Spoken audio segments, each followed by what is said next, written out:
District and esteemed collector and district magistrate Sri Himanshu Shukla ji.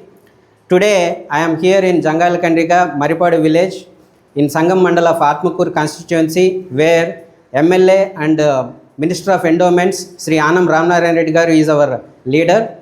So I myself Vijay Mutyala, I am TDP Nellore Parliament Committee member, and I am also working for Sri Anam Ramnarayan Reddy garu, our Endowments Minister.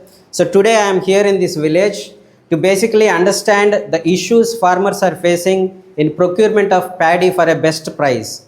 So what I understand from them, they want to basically communicate all their issues. Not only issues, the surprising thing in this video is that they also have the solutions. Farmers these days have become very intelligent, so they want to propose the solution also for their problems to the government.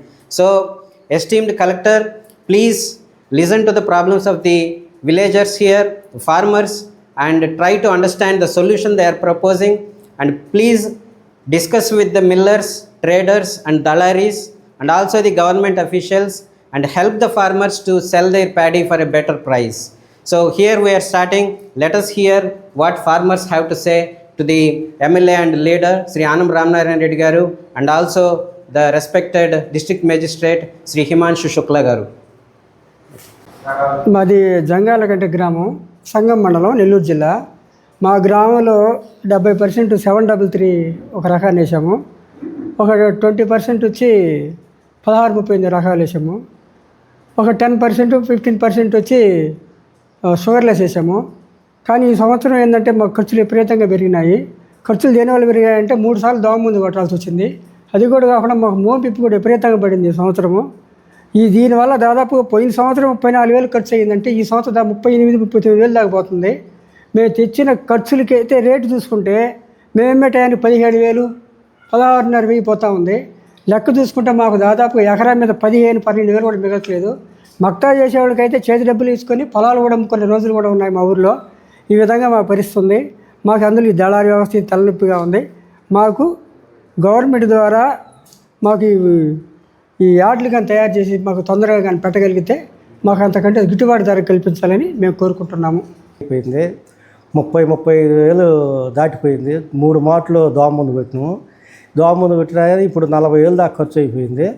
ఇప్పుడు రేపు వడ్లు ఎట్టమ్మతో ఏందని అందరూ భయాందోళనలో చెందుతున్నారు రైతులు. గతంలో 2 సంవత్సరాల ముందు మాకు పుట్టి 23,000 అమ్మింది.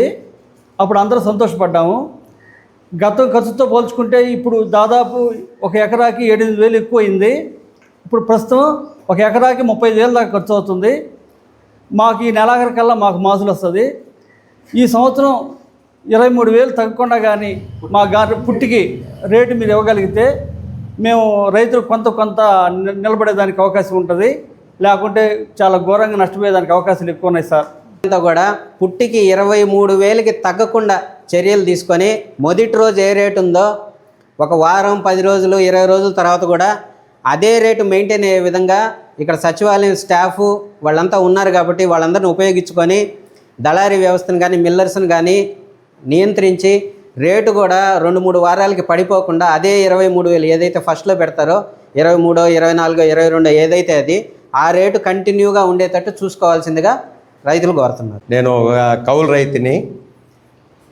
గతంలో కొనుగోలు కేంద్రాలు ఏర్పాటు చేసినప్పుడు రైతుకి సులభతరంగా ఉండేది. ఏ విధంగా అంటే రైతే మిల్లర్ దగ్గరికి వెళ్ళి తేమ శాతాన్ని అంతా ఆ మిల్లర్తో మాట్లాడుకొని ఆ రైతు ధాన్యాన్ని మిల్లుకి పంపిన తర్వాత ఆయన దగ్గర ఇన్ని బస్తాలు మాకు చేరినని చెప్పి స్టాంప్ వేసుకొని ఆ లెటర్ తెచ్చి కొనుగోలు కేంద్రంలో, సొసైటీలో కానీ ఎక్కడైనా కొనుగోలు కేంద్రాలు ఇచ్చేస్తే అక్కడ వాళ్ళకి బీజీ వచ్చినప్పుడు మా అమౌంట్ని మాకు జమ చేసేవాళ్ళు, మా ఖాతాలకు జమ చేసేవాళ్ళు. అయితే రైతు స్థాయిలో కొంత సులభతరంగా ఉండేది కాబట్టి ఆ విధంగా కూడా చేస్తే బాగుంటుందని నా అభిప్రాయం. ఇప్పుడు మీరు చెప్పిన పద్ధతిలో 2 ఏళ్ల క్రితం ఉన్నింది. కానీ అప్పుడు వ్యవస్థలో ఏం జరిగింది, మిల్లర్లు వాళ్ళు విడిగా బయట తక్కువ కొనుగోలు చేసిన వడ్లు కూడా రైతులు దోలినట్టుగా వాళ్ళు ఇట్లా చీటీలు, స్టాంపులు కొట్టుకొని ఇన్ని బస్తాలు దోలినట్టుగా పెట్టుకొని వాళ్ళు అధిక శాఖంలో లాభం వచ్చే విధంగా వాళ్ళు మోసం చేసుకొని వాళ్ళు లాభాలు తెచ్చుకునేవాళ్ళు. ఇంకొక ముఖ్యమైన విషయం ఏంటంటే ఆ విధమైన పద్ధతిలో దోలితే గోతాల డబ్బులు, లారీల డబ్బులు రైతులే పెట్టుకోవాలి కదా మిల్లర్కి పోయినప్పుడు. ఆ డబ్బులు మళ్ళీ గవర్నమెంట్ నుంచి రైతులకు రావాలా. అవి ఒక 3-4 నెలల తర్వాత ఏమవుతుందంటే తాత్సారం చేసి రైతులు కూడా వాటి మీద వదిలేసుకుంటున్నారు ఆశలు.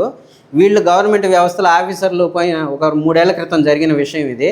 వాళ్ళు ఆ గోతాల డబ్బులు, లారీల డబ్బులు వాళ్ళు తినేసి ఒక 40 కోట్ల వరకు నెల్లూరులో స్కామ్ జరిగిందనేసి న్యూస్ పేపర్లో పడింది, అందరికీ తెలిసిన విషయమే. కాబట్టి దాన్ని కఠినతరంగా చేస్తూ ఇప్పుడు ట్రక్ షీట్ కొడితేనే రైస్ మిల్లుకు తోలే విధంగా గవర్నమెంటు ఆ మోసాలు జరగకుండా ఉండడానికి చర్యలు తీసుకుందన్నమాట. సార్, గ్రామంలో ఉన్న అందరు రైతులు కొనుగోలు కేంద్రాలకి ధాన్యం పంపాలంటే కొందరికి కొన్ని అనివార్య పరిస్థితుల్లో పంపించుకోలేరు.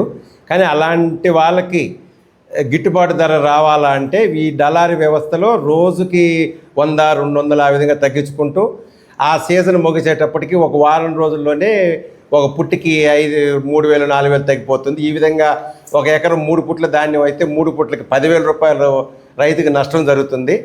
ఆ నష్టం జరగకుండా ప్రభుత్వ అధికారులే గవర్నమెంట్ నిర్ణయించిన మద్దతు ధరకి దళారులు కానీ ఇతర మిల్లర్స్ కానీ కొనుగోలు చేసే విధంగా సచివాలయ వ్యవస్థని, సచివాలయ అధికారుల్ని ప్లస్ అగ్రికల్చర్ డిపార్ట్మెంట్ వాళ్ళని కానీ అధికారులను ఉపయోగించి ఒక విలేజ్కి ఒక నోడల్ అధికారిగా ఒక అధికారినో 2 నియమించి ఏ విధంగా రైతుల దగ్గర నుంచి అమ్మకాలు జరుగుతున్నాయి, కొనుగోలు జరుగుతున్నాయి, సరైన గిట్టుబాటు ధరకి మిల్లర్స్ కొంటున్నారా లేదా అనే వ్యవస్థను కూడా కానీ తీసుకొస్తే ఇంకా అది రైతుకి చాలా అనుకూలంగా ఉంటుంది.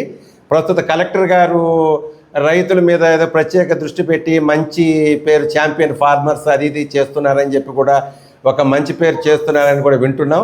కలెక్టర్ గారు ప్రత్యేక దృష్టి పెట్టి ఈ విధంగా రైతులకు గిట్టుబాటు ధర వచ్చేటట్టుగా చేయాలని చెప్పి కోరుకుంటున్నాం. ఈ సంవత్సరం పంటకి ఎక్కువ పెట్టుబడి కూడా పెట్టాల్సి వచ్చింది. అయితే ఇప్పుడు గవర్నమెంటు ఈ యాడ్ పెడితే మాకు ఎంతో ఉపయోగకరంగా ఉంటుంది. ఆ యాడ్ పెట్టినందువల్ల ఈ డలార్లు స్టార్టింగే మంచిగా రేటు ఉంటుంది, తర్వాత పాంగ ఒక 2-3 రోజులకి రేటు బాగా తగ్గించేస్తారు. అందువల్ల మేము చిన్న వాళ్ళం ఏంటంటే కౌలు చేసుకునే వాళ్ళం, 2 ఎకరాలు 3 ఎకరాలు కౌలు చేసుకునే వాళ్ళని. మాకేందంటే ఒక రోజు లేట్ అయ్యకుంది రేటు పడిపోతుంది, గిట్టుబాటు ధర ఉండదు. ఎకరాకి ఇంచుమించు 10,000 రూపాయల దాకా తగ్గిపోతుంది. ఈ ఖర్చు కూడా పుట్టికి ఖర్చు కూడా ఈ సంవత్సరం 30,000 దాకా పైబడింది. దానితో దయవించి గవర్నమెంట్ వారు మాకు కౌలు చేసేవాళ్ళకి కానీ మిగతా వాళ్ళకి కానీ ఒక గిట్టుబాటు ధర ఉండి ప్లస్ యాడ్లు కూడా ముందుగానే ప్రారంభిస్తే మాకు ఎంతో ఉపయోగపడిన వాళ్ళు అవుతారు గవర్నమెంట్ తరఫున. ఈ వరి కోతలు స్టార్ట్ అయిన తర్వాత ధాన్యం కళ్ళాల్లో ఉన్నప్పుడే స్టార్టింగ్లో రేటు బాగుంటుంది. ఒక 2-3 రోజులు ఒక వారం వ్యవధిలోనే రోజుకి కొంచెం తగ్గిపోయి దరిదాపుగా పుట్టికి 3,000 రూపాయల దాకా తగ్గిపోతుంది. అది మాకు ఎకరాకి 3 పుట్లు పండుతుంది. ఆ 3 పుట్ల మీద ఇంచుమించు 10,000 రూపాయల దాకా మాకు చాలా తగ్గించి అమ్మాల్సి వస్తుంది. అందుకోసం గవర్నమెంట్ వాళ్ళు దయచేసి పేద సాదాకి చిన్న సన్నకారు రైతులకి ముందుగానే యాడ్లు రెడీ చేసుకొని మాకు గిట్టుబాటు ధర కల్పించి మాకు రైతులను ఆదుకోవాలని కోరుచున్నాం.